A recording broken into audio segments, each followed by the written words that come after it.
Welcome to your Farm and Home Show. I'm Kristin Hildabrand, and today we have Miss Joanna Coles. She serves as Warren County's Extension Agent for Agriculture and Natural Resources. Yes, and a lot of times smoothies are really popular, but sometimes we get stuck in a rut. We're using the same ones over and over again, but this one today is a strawberry cheesecake smoothie. So this recipe is packed with protein, no protein powder necessary. However, if you need to increase your protein intake, you can certainly add that as well. So what I have here is 2 cups of frozen strawberries. So strawberries are out of season in Kentucky. We can usually get those in May, sometimes in April with high tunnels. Sure. But hopefully you were able to get some of those great fresh strawberries and freeze them. So we're going to use frozen strawberries. So Kristin, I'm going to make one, and then if you'll take it, we're having the ingredients in these single serve servings because it makes 2 servings. And so we're just going to split that up, okay? Okay. And then what we have here is 1/2 cup of Greek yogurt. Now, Greek yogurt is going to give us that tangy creaminess that we love in a cheesecake. And then I'm going to pass this over here to you.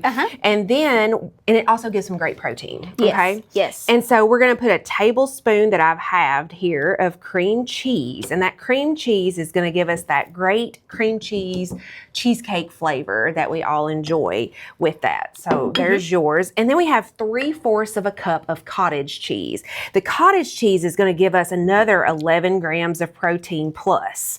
They're in 1/2 cup, we have 11 grams. So we're using 3/4 of a cup. So it's a little bit more. Now, some people I found either love or hate cottage cheese. Well, right? I'm a big fan of cottage cheese. Okay. And like you said, So with the you're blender good. option that we're going to be using, you're not even going to see it. Right. Yeah. So it's going to blend up so nicely in this smoothie. Now, if you really have a dislike for it, you can just increase your Greek yogurt for that. I like that. And that'll be perfect. So we have 1/2 cup of milk. And so we're going to add that. I'm going to get 1/4 and you're going to get 1/4. Okay. And then we're going to add some natural sweetener. Now, you can use agave nectar, but I didn't have agave nectar. I have great honey. Okay. Yes. So local in season. yeah. So if you have fresh strawberries that are really, really sweet, just add some ice cubes. You might not need as much honey, but I love honey. Yes. Let's let those bees work in here. So I'm going to measure with love, a tablespoon in each. And then we're going to take a graham cracker, just one little sheet of graham cracker, and here's yours. And you're just going to kind of break it up. Yes. Blender's going to get a lot of it. Sure. I have an extra one over here because we're going to use that as garnish because you can never have too much graham cracker, right? No. I love the cinnamon ones too. Yes. But this is probably going to be better. Always good. And then with these, you just kind of screw on the top, and we'll have to screw on this top for yours too. Okay.